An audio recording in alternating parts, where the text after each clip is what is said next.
views and opinions expressed do not necessarily reflect those of Access Fort Wayne, the Allen County Public Library, or any other supporting groups. If you'd like to produce a show, call us at 260-421-1250.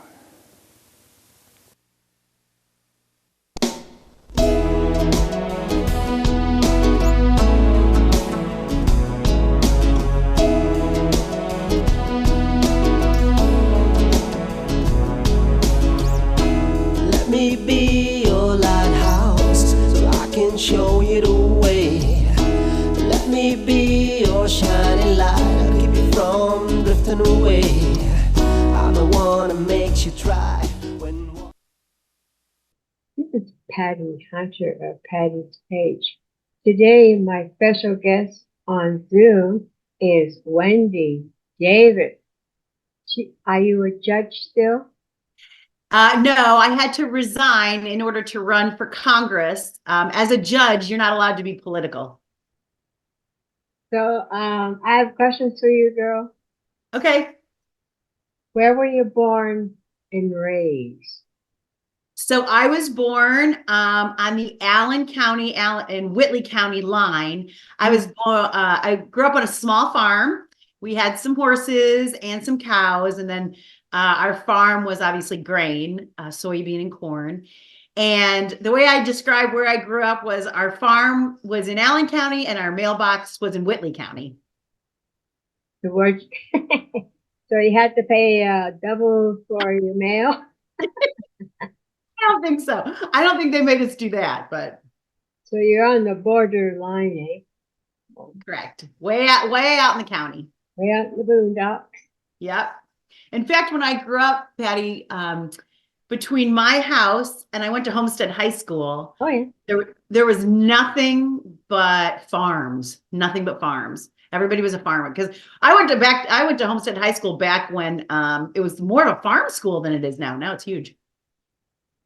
So when you went to school, just generally in your area were raised, right? Correct. Yep. I graduated from Homestead. So what was your major in? Did you go to college or university? Yes, I did my undergraduate studies at Wheaton College, which is right outside Chicago. It's best known for Billy Graham and the Billy Graham Center. It was a really strong conservative Christian school. How long were you? What were your major? What was your major? Believe it or not, Patty, my major was political science.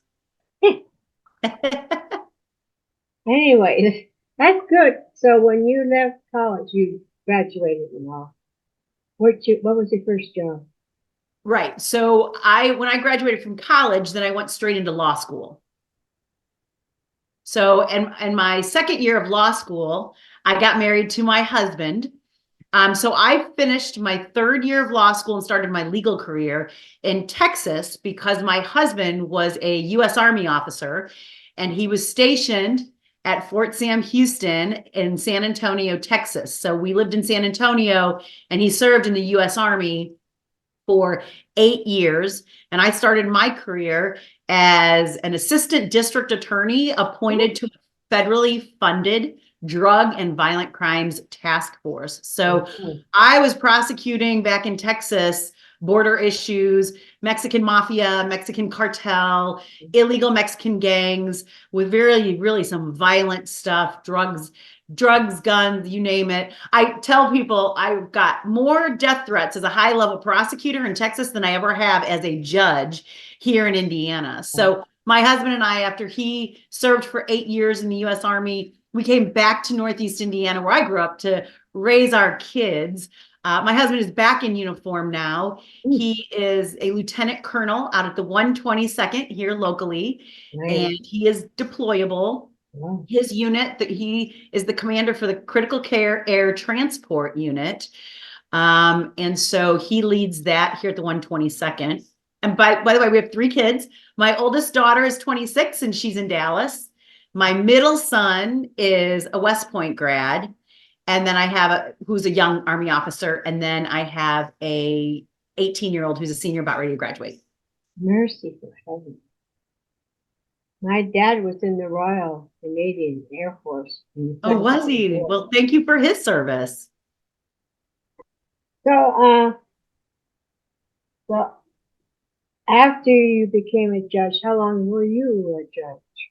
So I ran in my first judges race in 2014. Hmm. You may have remembered this, Patty, against a longtime incumbent judge, and I won. I served 2 terms in the Superior Court, which is 12 years, and then I ran for the Circuit Court, and my entire tenure on the bench equaled almost 13 years, about 12 and a half. And now you are campaigning for The third district, third district congressional seat. It's the seat that Jim Banks vacated to run for Senate. several people running along with you. So what would you do if you were elected? What would you do for Allen County, Indiana, here? Sure. So, as a judge, Patty, the border crisis came to me in my courtroom by the form of illegal drug dealers dealing opiates and fentanyl here, and methamphetamine, all kinds of drugs, and also the fentanyl addicts. So, fentanyl addicts are individuals that are charged with low-level nonviolent felonies that we put into drug courts or problem-solving courts or special programs to help get them rehabilitated. So I was throwing drug dealers, illegal drug dealers in prison, and fentanyl addicts trying to get them clean. Where do you put the federal addicts? I'm sorry? Hospitals? Were they put in hospitals or what? Yes. So interesting. And then I'll tell you what I want to do for our country, why I'm flipping. Yes. So I actually shepherded a bill through the General Assembly years ago with Lutheran Foundation and others to bring inpatient treatment to opiate users and fentanyl users. And so many times I ran a veterans court as well. Many times our veterans or these fentanyl addicts, you need to put them inpatient treatment under a court order before you can, and try to get them clean and detoxed off the fentanyl before they can start their recovery. Because if they don't go in on their own, they won't. Right. A lot of fentanyl addicts don't go in there on their own. It's not, in fact, sometimes I tell parents that are struggling, there's so much fentanyl now in Northeast Indiana. I never thought the border crisis would come to us like this. But I tell parents, I said, if you have someone struggling with fentanyl and they're really worried about them, if there's a syringe in the house, that's a felony, possession of a syringe, call the police, because we've got drug courts and rehabilitative efforts in the court system. But my bigger issue really was all the crime that is here and a lot of the crime that is created by the border. We need to lock those people up. So you asked me, what am I going to do? So the first thing that I am going to do as your next congresswoman is work with President Trump, our next president, to bring back a strong America. A strong America means strong, secure borders, right? We need strong, secure borders. Build a wall thing. Yep, build a wall, secure the borders, put back into place Remain in Mexico, which really kept a lot of them out. That was Donald Trump's. Remain in Mexico. Our amnesty laws need revised. So we really, like I said, to bring back a strong America, we need strong borders, right?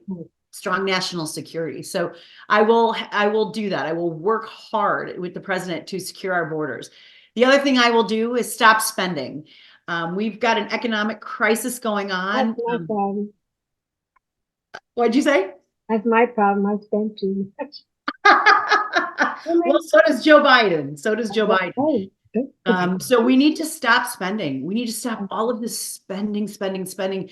Our debt is the largest it's ever been. And so the American people here when I travel around the Northeast Indiana district, Patty, I hear people say, I hear farmers, our poor farmers are telling me my inputs are expensive, way too high. My fertilizer, all of these things that our farmers are small business owners. And so we've got to make sure that we can get this economy back going again so that they can trade on the world stage and we can, make sure their inputs aren't as high.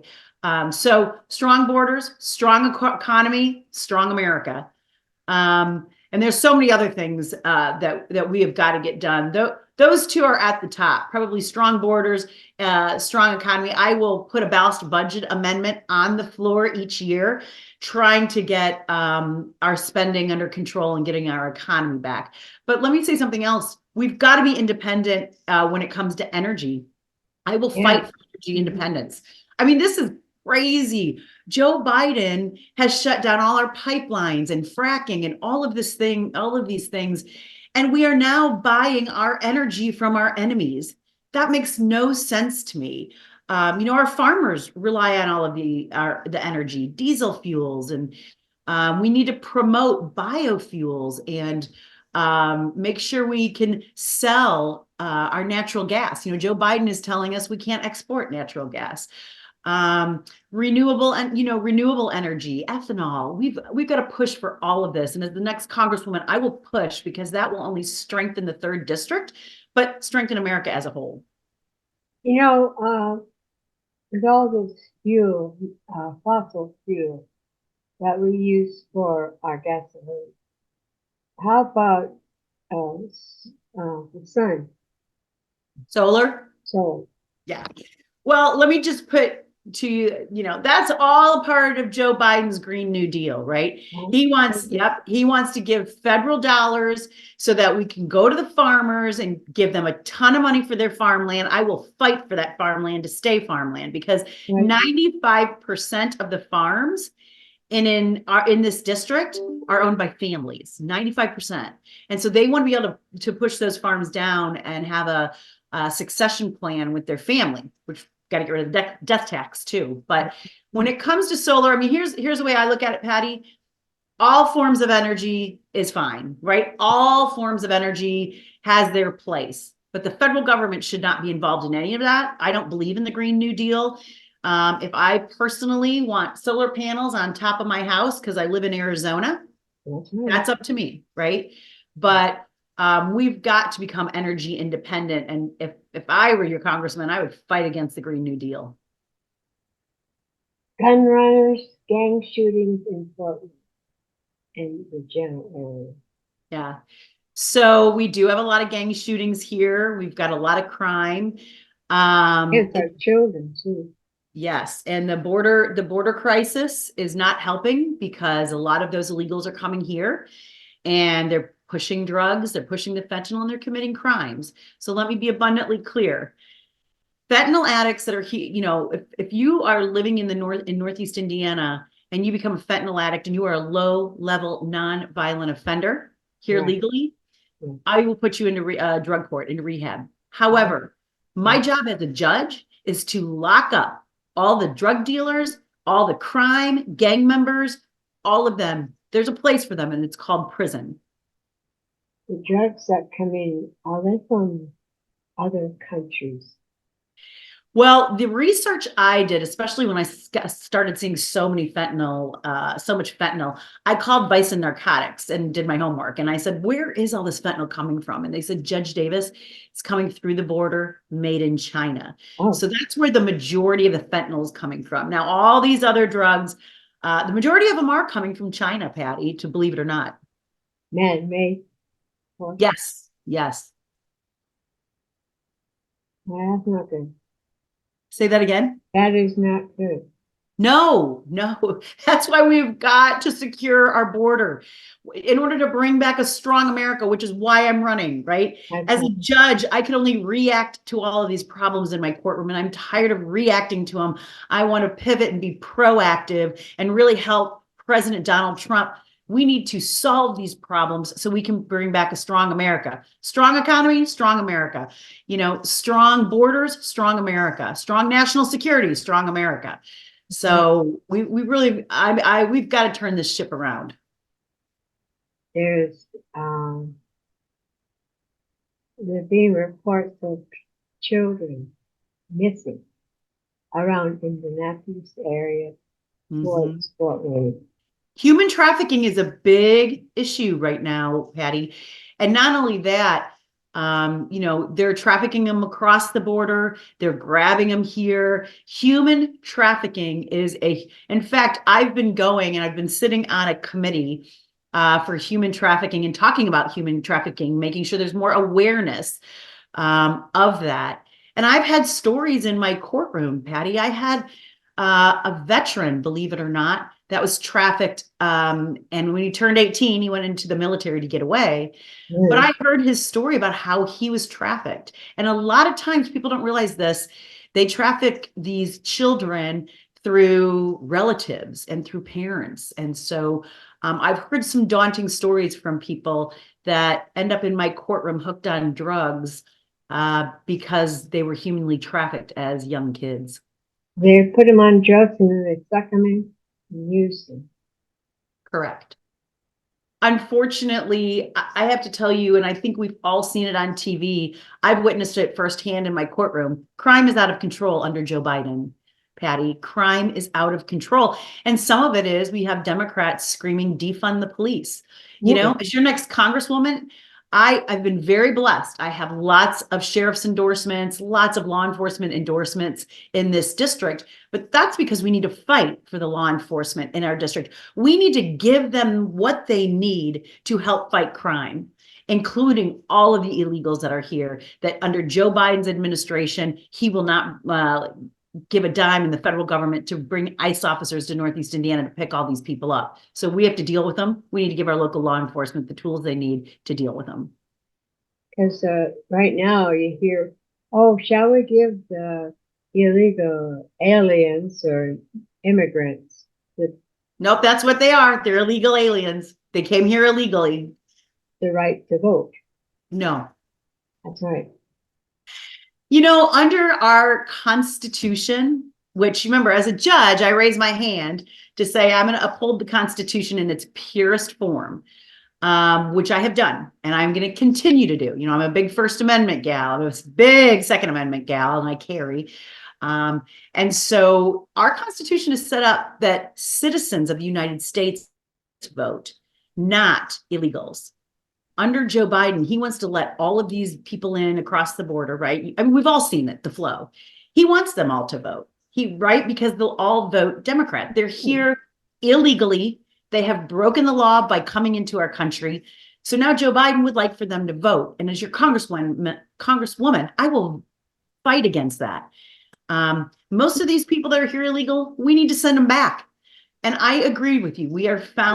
America is founded by immigrants, but they got to come through the front door and they have to do it the right way. Right. And they have to be a tax-paying citizen. Right now, we've got it the other way around. Our federal government is paying illegals to be here. The American people and the people in Northeast Indiana should not have to be paying for all that. Joe Biden's forcing us to. And I noticed that each state is fighting abortion. Since Roe versus Wade was reversed, I'm praying that this country will become more civilized and more compassionate towards their own people, killing their own babies. To me, you know what that sounds like? They're going after their own children. Gender bending, changing their, quote, gender, physical or spiritual, whatever. Why are they after our children? They don't want us to survive this country or what? I mean, 60 million people, people have been aborted. Right. So I think you know me, Patty. I'm unequivocally and unapologetically a pro-life Christian woman. And I will fight for life. I will fight for the unborn. I will fight for the children too. So I will always stand for life. I will always fight for life.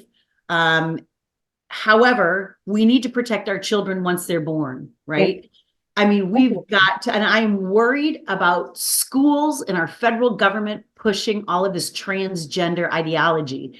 Let me just give you a pause real quick. As the circuit court judge, statutorily, I had to preside over minor gender changes. I had an 8-year-old little boy, Patty, in my courtroom, sitting in my courtroom. I had my robe on, sitting in my courtroom. Mom is on the witness stand and a lawyer is taking testimony from the mom. The mom's trying to convince me this little 8-year-old boy is a girl. It's insanity because they want me to give them a court order. And you can read this case, by the way. This case, everything I've done as a judge is published. Everything that I've said is on the record.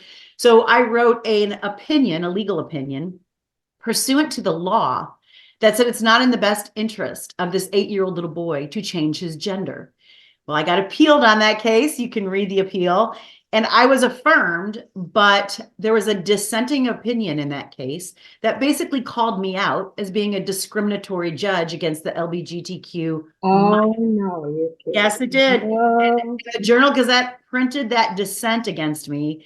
And this is one I really felt like as a judge, I have to pivot and be proactive and fight for these issues. We have to fight to protect our children. We have to fight to protect the unborn. We've got to have fighters in Washington, D.C. that are willing to stand up and say, look, we've got to protect our kids. And if anyone is pushing this transgender ideology on our children, they need to be stopped. Well, our federal government right now under Joe Biden is doing that, right? So we need to bring parents back into these kids' lives, not the school system and not the federal I government. don't know where parents got pushed out of the school thing. They have to come back in and say, this is what's right Yes. for our own children. Our own children, Patty, yes. And as a parent, remember, I have 3 children and I still have an 18-year-old. And as a parent, all of these moral issues, I mean, we are a strong Christian family and we teach strong Christian values in my home.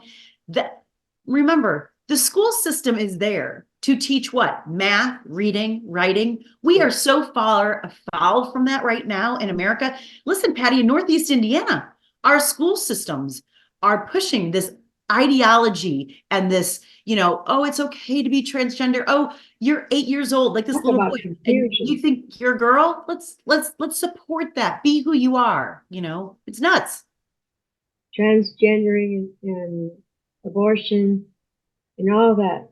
They're after our children. We become sterilized. They're trying to sterilize our children with this transgender, taking physical stuff off our bodies or hormonal medicine, abortion, chemical abortion, physical abortion. That's killing our own people. What's the matter? Why are we going after imploding? That's what the United States is doing, imploding. We've got to get it back up again. That's why I'm running, Patty, because Yeah. I saw all of these, failed policies in my courtroom. I saw what the federal administration is pushing down to Northeast Indiana, and it's starting to affect us, whether it be abortion, whether it be gender idea, all this gender stuff with our children. In order to bring back a strong America, we need strong family values again. In order to bring back a strong America, we need a federal government out of our children's life. A strong America, strong kids, right? And it is the parents, parental rights that we need to protect, not the school's rights, not the federal government's rights. We as GOP, we know what is needed for our people. We the people, not the government saying, you do as I say. It's almost like a dictator type of way of thinking, We got to get back to say we're taking our own control, not have the government control everybody like they did with the masks. Right. As a congresswoman, I will never, ever, I will fight so hard to never put another mask on the American people. That was a disaster. That was a disaster to our kids. That was a disaster to our country. Paranoia. Yep. So we need to be focused truly on what is important. And what is important? Well, for me personally, strong Christian values, but we need to secure our borders, get our national security back intact. To bring back a strong America, we need a strong military. We just mentioned, I have 2 in uniform. My husband's lieutenant colonel at the 122nd here, deployable. My middle son, my West Point grad, new young Army officer, armor officer out at Fort Carson. And the federal government's job is to make sure we have a strong military that knows how to use weapons and shoot guns, not knows how to use pronouns. So we've got to bring back a strong America, and we've got to start doing it by getting Donald Trump back into the White House. Indeed, because what the Democrats are doing right now is against their own country, against their own people. And we gotta vote the right people in. That's right. All right. You know what? We need, and remember this, Patty, I'm not a career politician. I'm not a failed career politician. I've seen all of these issues firsthand. And as a judge, I mean, how I'm different from my opponents, I couldn't kick the can down the road as a judge, right? Like I had problems in my courtroom. Everything that comes to me, I have to react to pursuant to the law. Yeah. And I am pivoting now because I've seen it all. I've seen it all. Minor gender changes, abortion issues, fentanyl crisis, drug dealers that I put in prison. So I want to pivot so I can be proactive. And I promise, as your congresswoman, I mean, right now in Washington, D.C., they're not getting a whole lot done. So we don't want to send people there that are used to not getting a whole lot done. We want to send people there that are not going to kick the can down the road. I won't do that. I didn't do it as your judge, and I won't do it as your congresswoman. I will make sure I work diligently to solve problems. We love you, girl. What? We love you. Oh, thank you. Thank you, Patty. Thank you for this opportunity today. I really appreciate it because I just want to get the word out of who I am, why I'm running. I know why I'm running, and I know who I am. And so, like I said, I'm running to bring back a strong America with our next president, Donald Trump. I said, what would you like to share with my audience to give them hope that we are not going downhill? We can go back up again. Right. I've heard a lot of people that don't have hope. They're like, are we so far gone? I mean, are we so far gone as a nation? And the answer is no, we're not. We need really good people in Washington, D.C. that are there for the right reasons, that aren't there just because they want a job or they want to be in power. We need people in D.C. that love America. As your next congresswoman, I will love the Northeast Indiana and listen to the voices as a representative. That's what we do, right? We represent Northeast Indiana. And I believe we can bring back a strong America, Patty. I hope everybody gets out to vote May 7th. Obviously, in the congressional race, I would love your voters or your viewers vote on May 7th. But we got to bring back the Senate. We've got to work to get good senators and conservative senators. We've got to keep the majority in the House. And we've got to get good conservatives in the House. And then we need Donald Trump back in the White House. Yeah. We're going to bring back a strong America. I'm committed to it. I'm committed to it. Well, this is the end of the conversation now. It's half an hour later since we started. Thank you, people, for tuning in to my show.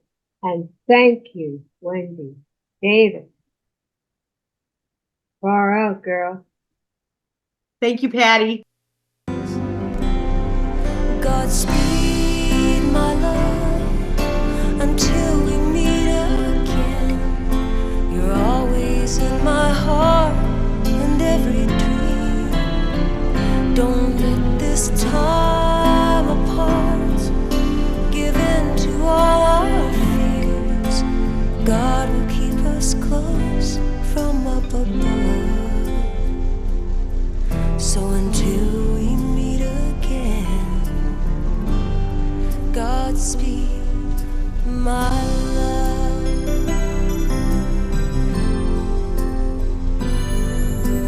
God is with us always, and for the rest of all our lives.